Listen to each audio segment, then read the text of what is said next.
legal. Primeiro, o que a Bíblia fala sobre o fim do mundo e se você acha que o anticristo já está entre nós.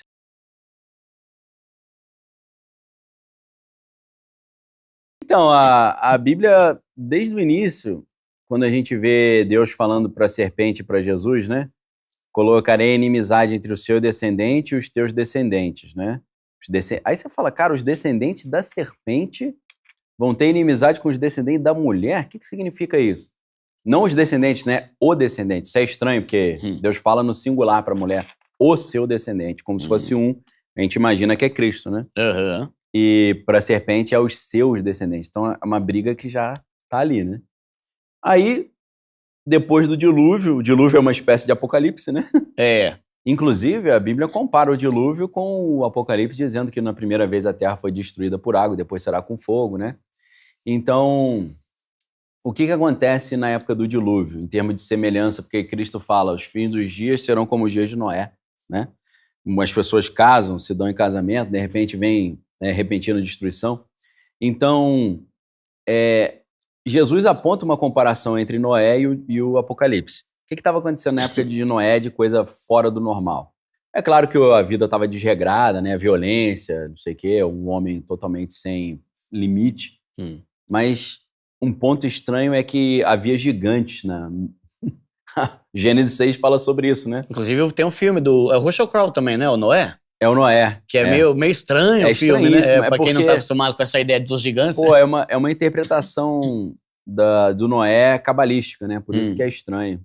Mas assim, gigantes. A Bíblia fala, né, em Gênesis 6, que os filhos de Deus viram que as filhas dos homens eram formosos, coabitaram com ela, nasceram os gigantes, os varões de grande renome da antiguidade. Você fala, pô, mas não tem gigante no mundo hoje, né?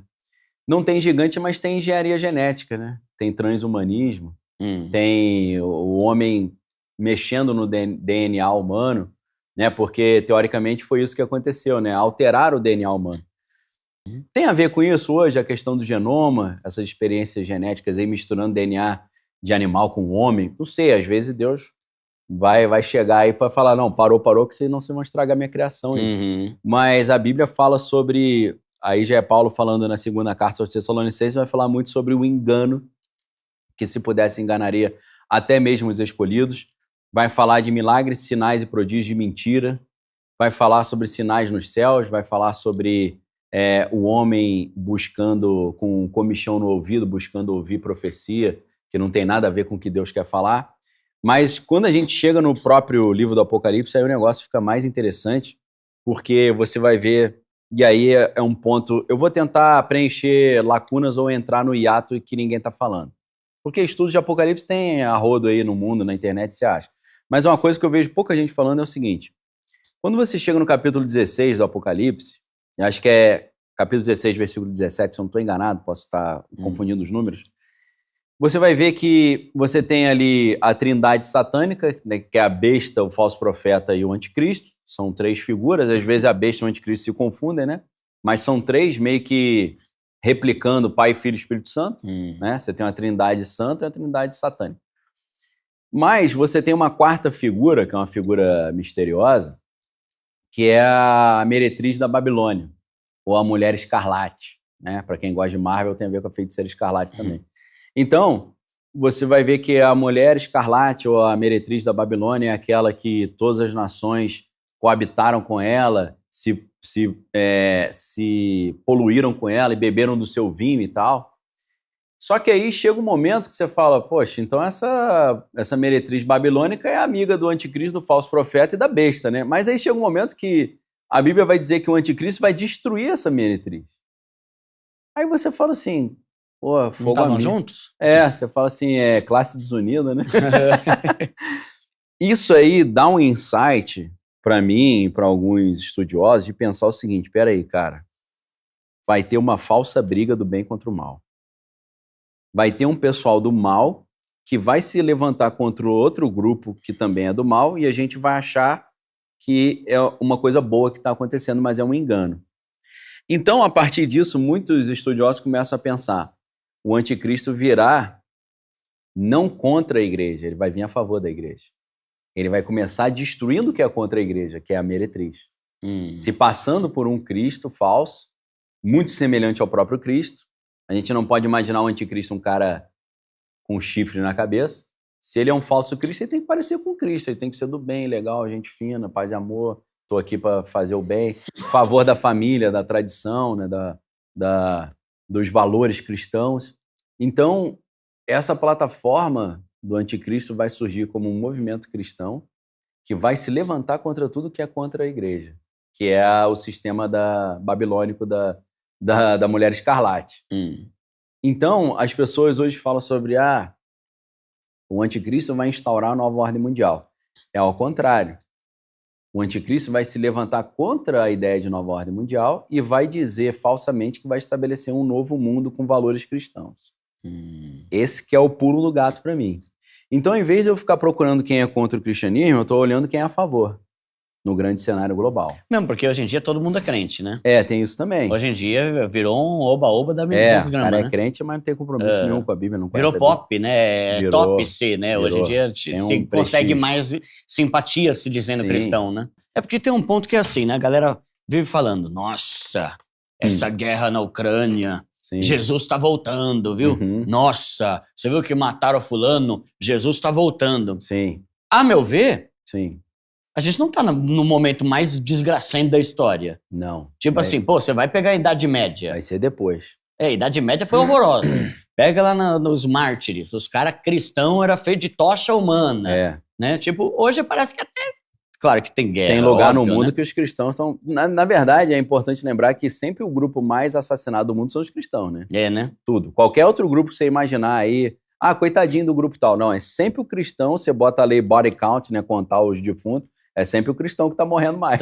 Caramba, né? E aí, o que eu penso muito nisso? Da tecnologia. Eu não me basearia em falar assim, Jesus tá voltando porque o mundo tá caótico. A meu ver, já teve fase séculos atrás que o mundo era muito mais desgraçado do que é hoje. Né? Uma pobreza, peste negra, né? Matando um terço. Mas você não tinha uma bomba que era capaz de rachar o planeta no meio, né? E a tecnologia... Eu comecei a pensar, caramba, acho que tá voltando, Jesus vai voltar mesmo. Quando começou com aquele papo de clonar a ovelha Dolly. Porque você começa a pensar, né, mano, e se clonar um ser humano? Tem alma esse bicho, né? Como tem é que espírito, faz? Como é que é? Então eu acho que uma coisa que me faz pensar... Fica grilado ali. É a questão da tecnologia e tá cada vez mais absurdamente rápido. Né? Então, eu acho que esse é um ponto interessante, mas... A criptomoeda vai entrar nisso aí. Se você quiser, a gente explica um pouco. Que tem a ver com essa ordem mundial aí? Sim, com certeza. Fala aí. Então, só voltar na Ucrânia de novo. Hoje a gente está vendo guerra na Ucrânia e guerra em Israel. Quem é que está mais bem cotado para acabar com essas guerras e trazer paz para o mundo? O Trump. O Trump já falou que... esse ano a eleição dos Estados Unidos? Esse ano, dia 5 de novembro. Se o Trump voltar, ele está dizendo que ele vai acabar com a guerra na Ucrânia e vai acabar com a guerra em Israel, e se ele tivesse no poder, nem teria acontecido. Então ele já está sendo colocado como um príncipe da paz e ele já está sendo colocado como um Messias. Inclusive depois desse julgamento que ele teve, que muitos dizem que foi o Pilatos julgando Jesus. Fizeram quadros e pinturas dele crucificado como se fosse Jesus, o Trump. Então já existe um messianismo em cima do Trump muito forte. E isso tem a ver com o anticristo, resolver a treta lá em Israel. Tem muito a ver, e biblicamente também, né? Isso é um ponto crucial. Até o pessoal fala assim, Apocalipse já vai começar amanhã. Eu falo, não vai. Porque primeiro é paz em Israel, reconstrução do Templo de Jerusalém. Sem isso não tem Apocalipse. Então, então dá um tempinho pra eu curtir a vida doidada. Eu falo, cuidado, né? Segura aí. Porque o Apocalipse pode não começar amanhã, mas Deus pode te chamar amanhã. Mas o atropelamento pode. Ele vai falar, vem aí. Se você não estiver preparado, pode ser que... Né? Então, assim... Vai ouvindo, viu, pobrezito? Fica ligado. É hora de firmar agora. Essa é a vida louca, viu? Aqui é joelho e oração todo dia. Vou te falar o joelho. Ele é fã do Rick Martin, ele? Fica escutando aquela música, Living La Vida Louca. Exatamente. É ele. Então, se você olha lá em Israel, tem mais de 100 monumentos, ruas e medalhas e prêmios dados ao Trump como o salvador de Israel. É mesmo? O Trump, inclusive, eles fizeram uma medalha comparando ele com o rei Ciro. Por que o rei Ciro? Se você for olhar a Bíblia, né, o povo de Deus ele foi levado cativo para a Babilônia, ficaram 70 anos lá, Até que o Império da Babilônia foi vencido pelo Império Medo-Persa, que é o Império Iraniano, né? A Média e a Persa. E o Ciro, rei da Pérsia, ele falou pro povo de Deus, falou, pode voltar para casa aí, tá liberado. E aí, como esse cara liberou o povo para voltar para casa, eles ficaram muito agradecidos, né? E ele passou a ser chamado de Messias. Inclusive, ele já tinha sido chamado de Messias 100 anos antes nas profecias, né? Tem uma história que o cético olha, acha que escreveram depois, mas a Bíblia, eu creio que não, né? Que foi assim. O profeta Jeremias, ele já tinha falado sobre um rei chamado Ciro que viria. E chama de meu servo ainda, meu servo, chama ele de Messias. Antes do cara, 100 anos antes do cara nascer, mais de 100 anos. E aí quando mostraram pro Ciro, falou aqui, nossos livros já falavam de você. O cara ficou emocionado, chorou. Caramba, então a minha missão de vida é essa, né? Então o Ciro é um único cara na Bíblia, eu acho que o único, ou talvez um dos únicos, que, apesar de não ser do povo de Deus, foi chamado de Messias. O Trump não é judeu, mas ele está sendo chamado de Messias. Então, alguns falaram, ele não pode ser Messias, ele não é judeu. Aí eles falam, a gente já teve um Messias não judeu, que foi Ciro. Então, tá sendo construído um negócio messiânico muito forte em cima do Trump. E provavelmente, realmente, se ele voltar, eu imagino que ele vai acabar com essas guerras. Mas talvez... se ele for o anticristo, só por 3 anos e meio, né? Então eu tô super de olho no Trump, porque, inclusive, lá em Israel, eles já estão com tudo organizado, o Instituto do Templo já tem tudo pronto para reconstruir o templo. Caramba! Se você tiver um acordo de paz entre Israel e Palestina e o templo começar a ser reconstruído, aí o pessoal que é cristão meio cético vai falar, realmente, acho que aqueles troços que estava escrito que a gente achou que tinha passado já, acho que vai rolar, hein? Então... eu tô de olho nessa situação aí. Como entra a criptomoeda? A gente sabe que o reino do anticristo será um reino de monitoramento total, controle total do governo do anticristo sobre a sociedade. O controle total, a melhor maneira de você implementar um controle total é você ter o controle do acesso à comida, o controle do acesso ao dinheiro. O que a gente está ouvindo o Sam Altman da OpenAI, que criou o ChatGPT, o que a gente está ouvindo o Elon Musk falar, inclusive o Musk falou recente agora no encontro anual dos investidores da Tesla, ele falou, a renda básica universal vai ser inevitável, e é um negócio muito bom. Renda básica universal? Renda básica universal. Aí eu fiquei griladaço quando eu ouvi isso aí, né? Porque qual é o cenário que está sendo desenhado hoje, e muitos não perceberam? A gente sabe que as empresas que estão com maior potencial aí de valorização são as empresas NVIDIA, né? As empresas de inteligência artificial. Né? E a perspectiva é que a inteligência artificial acabe com a maioria dos empregos. Por exemplo, advogado. A inteligência artificial vai fazer uma petição.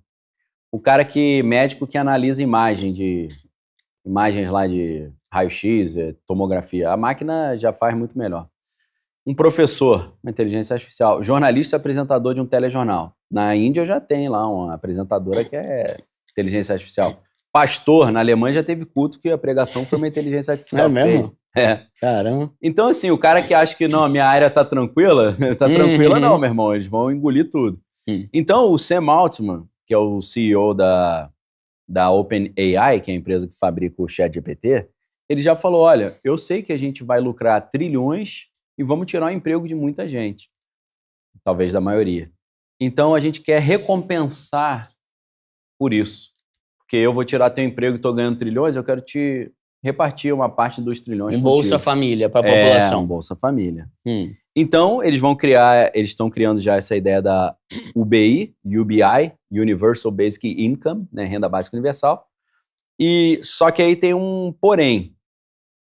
Isso já existe, tá? Então, Sam Altman, ele não tem participação de ações, até onde eu entendo, na OpenAI, mas ele criou uma empresa chamada WorldCoin para fazer esse projeto. WLD, acho, né? A criptomoeda dele. Isso.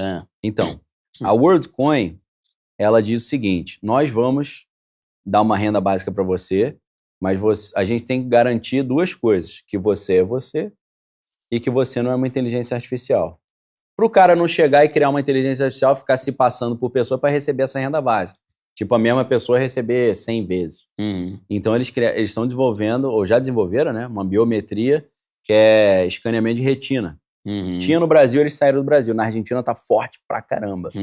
Na Alemanha, na Alemanha ainda tem, mas na Espanha e Portugal foi proibido, porque eles falaram que era uma um problema de privacidade da pessoa. Porque quando você vê os termos e condições, depois que você escaneia a retina e passa seus dados biométricos para a empresa, você não consegue apagar o aplicativo e deletar os dados. Não tem essa opção. Passou os dados, já era. Então, Portugal e Espanha, o pessoal da área jurídica achou complicado isso, tá? Mas tinha aqui em São Paulo, agora não tem mais, talvez volte, não sei. Nos shoppings, a WorldCoin está colocando uma orbe, que é uma bola com um buraquinho, o cara vai lá, escaneia a retina. Quando você escaneia a retina na WorldCoin, nessa orbe, você tem acesso à sua World ID, sua identidade mundial. Com a World ID, você consegue acessar o aplicativo e ali tem uma espécie de captcha para você mostrar que você é um ser humano e você consegue, pela biometria da retina, provar que você é você. Isso é muito complicado. O pior é que, assim, é complicado, mas ao mesmo tempo é prático, né? Prático pra caramba. Imagina, você não vai ter que andar com RG, com passaporte, você ir pra qualquer lugar com uma identidade única, né? Exato. Só que gera esse negócio do controle que tá sendo criado, né? Aí, teoricamente, num mundo que tá se desenhando, sem essa biometria, essa identidade digital, você não vai poder fazer jus ao recebimento desses valores e não vai poder comprar nem vender. Aí já fica um negócio meio bíblico, né? Caramba, mano. Não vai poder comprar nem vender, identidade mundial. E aí eles vão dar comida pra gente? Ninguém vai ter emprego, você vai depender dessa mesada. Só que aí, junto com essa mesada, vem o crédito social também. Então, se você faz algo que não querem que você faça, aí ele corta a tua conta. Caramba. É porque a programação beta lá de todas essas moedas digitais centralizadas permite isso, né? Você botar um prazo pro token, você bloquear.